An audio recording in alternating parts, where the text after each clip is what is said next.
39/40 untuk individu.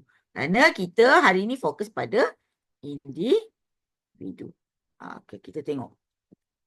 Analisis struktur, 4 soalan ujian, soalan konteks awal, fokus pada fakta dalam petikan bahagian awal. Ini saya dah terang dah tadi. Okey, soalan konteks akhir, fakta dalam petikan di bahagian pertengahan atau akhir. Okey, soalan kebat pendapat, memerlukan pendapat anda. Tolong bagi idea. Okey, soalan kebat kreativiti, menguji kemampuan interference dan kreativiti calon.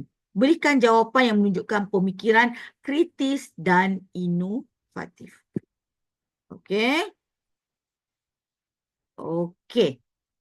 Persediaan terbaik untuk ujian bertutur. Okey, persediaan rapi adalah kunci kejayaan.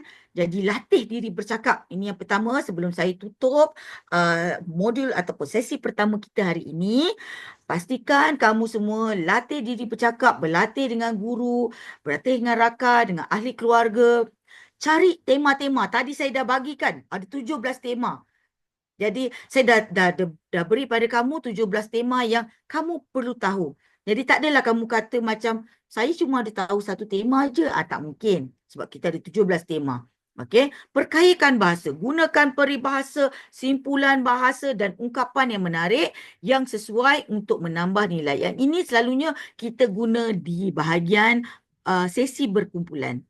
Okey, dekat sesi berkumpulan kita akan guna peribahasa. Okey, tonton video contoh, lepas tu kekalkan keyakinan, kawal tekanan dan berlatih secara konsisten. Baca petikan dengan kuat tu sangat penting. Okay? Kekalkan keyakinan dan pastikan kamu bertanya soalan-soalan yang kamu tak faham kepada guru-guru lah, terutamanya guru kamu di sekolah. Mana yang kamu nak. Okay? Saya rasa kamu dah pernah alami daripada kamu tingkatan 4, tingkatan 5, kamu dah ada dah tahu cara. Jadi pastikan untuk kedua-dua lah, bahagian A dan bahagian B, kamu boleh menjawab. Okey, semoga berjaya dalam ujian bertutur Bahasa Melayu SPM. Kita berjumpa di modul yang kedua nanti. Bye.